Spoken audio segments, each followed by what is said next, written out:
Let me tell you something most people never admit out loud. Breaking doesn't always look like shattering glass. Sometimes it looks like silence. Sometimes it looks like laughter that feels a little too forced. Sometimes it's hidden behind the words, "I'm fine," when in truth, you're anything but. And yet, the strange thing about breaking inside is that the world rarely notices when it happens. It's almost invisible. But to the one living it, it feels like the ground is splitting open beneath their feet. I want you to imagine this. A person smiles at you across the street, waves, maybe even cracks a joke. But what if I told you, in that exact moment, their inner world feels like a collapsing house? That's the paradox of breaking inside. It's quiet on the outside, but deafening within. And here's where psychology begins to explain something we rarely talk about.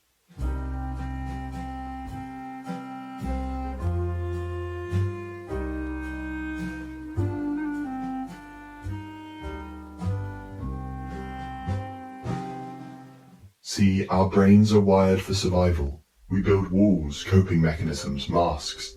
We construct versions of ourselves that look strong, capable, unbothered.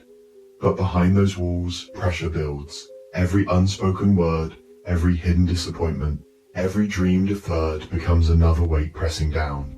And when that pressure reaches a threshold, something inside quietly cracks. Psychologists call this emotional dissonance, when the outside doesn't match the inside. And it's one of the most draining states a human being can live in. But here's the fascinating and heartbreaking truth. Breaking inside doesn't always come from a single catastrophic moment. More often, it comes from the small things, the text that never came, the apology you never received, the promise you kept that no one else honored, tiny fractures in the soul, repeating, until one day, you notice you don't feel like yourself anymore. And this is where the story gets even deeper, because when people break inside, they don't always collapse. Some people keep functioning. They go to work, they laugh at family dinners, they send emails, post photos, keep life moving. And yet, psychology shows us something remarkable here. It's called the masking effect. It's when individuals suppress their true emotions, not just from others, but from themselves. They convince themselves they're fine, until one day, the mask becomes so heavy, it feels impossible to carry.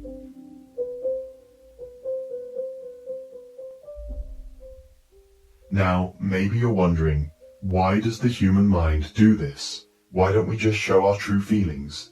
The answer lies in what psychologists call social conditioning. From childhood, most of us are taught to hold it together. Don't cry in public. Don't be weak. Don't let anyone see you struggle. And while that conditioning helps us function in society, it also teaches us to abandon parts of ourselves. We trade authenticity for acceptance. And slowly, without even realizing it, we lose the language to express what we truly feel. That's why breaking inside often feels so lonely. It's not that people don't care, it's that they don't even see it. But let me ask you something. Have you ever noticed that when you hold back tears for too long, even small moments make you want to cry? Like a stranger holding the door open, or a random song on the radio. That's not weakness, that's called emotional spillover. The mind can only store so much unprocessed pain before it leaks into unexpected corners of life. And here's the twist, those leaks are signals. Signals that the breaking inside is reaching the surface, begging for release, begging to be acknowledged. Now let's create a loop here, because you might be thinking, if breaking inside is so silent, how do we even recognize it? How do we know when we, or someone we love, is going through it? Hold on to that thought, because I'll come back to it. But first, we need to explore something even more curious. Why the breaking itself can sometimes become the very turning point of transformation.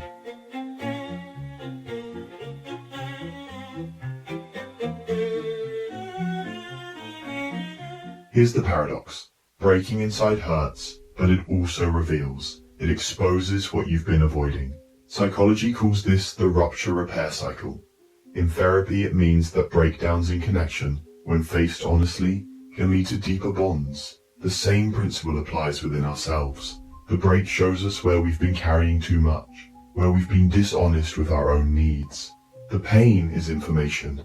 It's your mind saying something has to change. Think about this. When a bone breaks, doctors reset it so it heals stronger. The same can be true for the mind.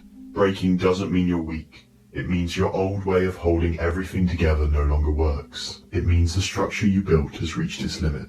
And while that's terrifying, it's also the exact moment when something new can be built. But here's the catch. Only if we pay attention. Only if we dare to listen to the break instead of hiding it.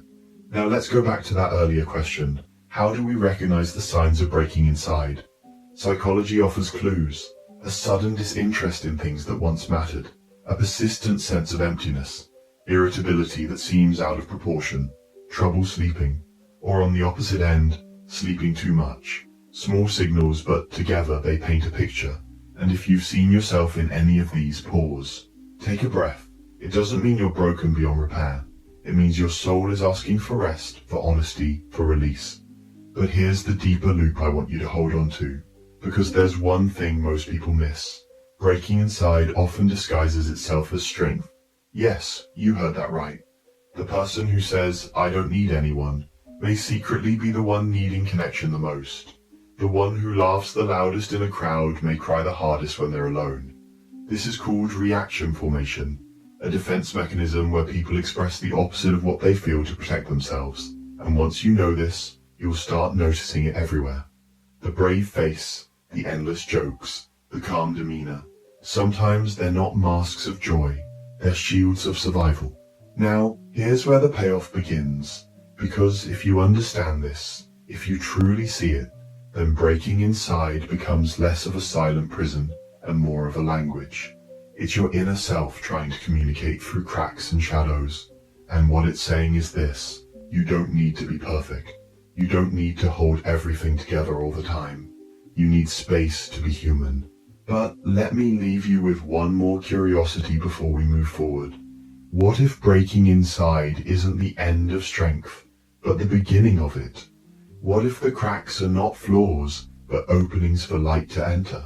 Think about that, because in the next part of this story, I'll share how psychology explains the strange but powerful way people rebuild after the break, and why those who've been broken often carry a depth, a wisdom, and a resilience that can't be learned any other way. So now, let's explore what happens after the break, because here's something most people don't realize. Breaking inside doesn't have to end in despair. In fact, psychology shows us that these moments of inner fracture can be transformative. They force the mind and the heart to confront what it's been avoiding.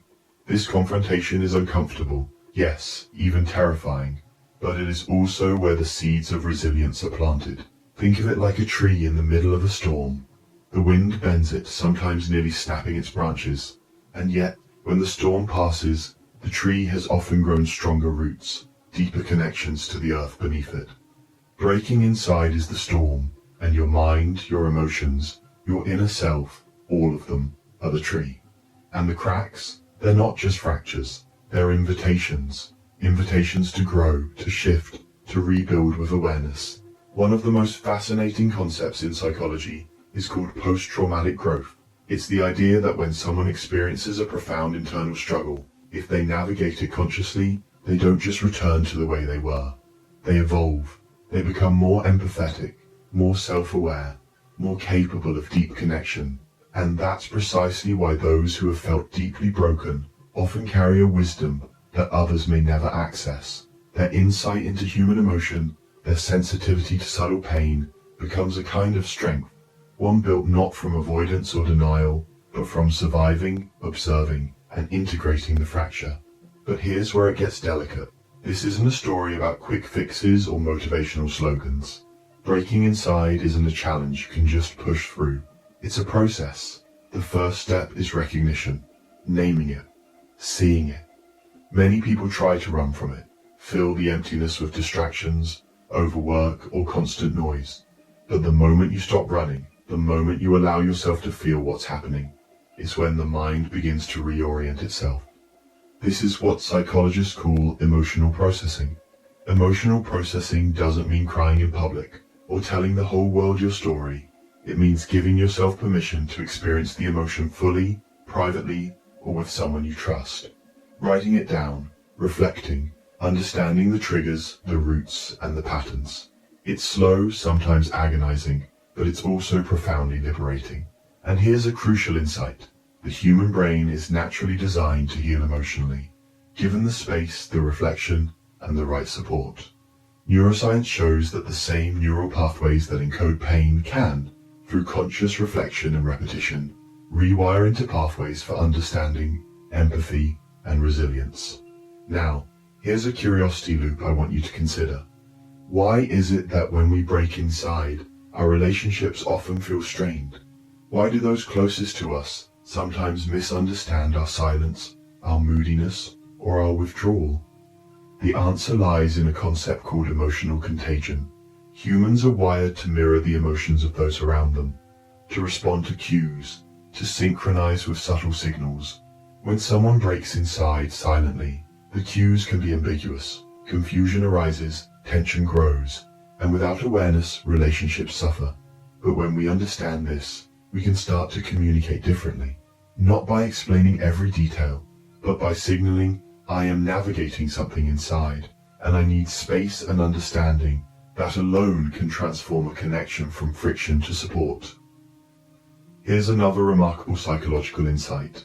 Those who break inside deeply often develop what is called enhanced emotional granularity. This is the ability to identify subtle differences between emotions. It's not just sadness or anger. It's the quiet ache of missing someone before you even realize they're gone. It's the simmering frustration of unfulfilled expectations. It's the bittersweet mix of nostalgia and longing. Emotional granularity allows a person to respond to life with nuance and awareness, to see the spectrum rather than the extremes. And that ability, born from breaking, becomes a hidden superpower, a lens through which life is experienced more fully, more authentically. But let's not romanticize the process. Breaking inside is lonely, and it can feel endless. There are days when the weight feels unbearable, when every step forward seems to bring 2 steps back, and that is real. It is human. But here's the critical psychological trick that changes everything. Integration. Integration is the act of taking the pain, the fracture, the inner chaos, and weaving it into your story rather than fighting it. When you integrate, you don't erase the breaking. You honor it. You acknowledge it. You let it become part of your narrative, rather than letting it define your demise. Now, here's a moment I want you to hold on to. Imagine looking into a mirror, not just to see your reflection, but to see the invisible fractures as well. The hidden cracks that have shaped your resilience, your empathy, your wisdom. Most people fear that reflection, but when we dare to confront it, we begin to see beauty where there once was only pain. Psychology calls this meaning making. It's the process by which we assign understanding, purpose, and narrative to experiences that otherwise feel chaotic and meaningless. And meaning making is the bridge from breaking to becoming, from silent suffering to conscious growth.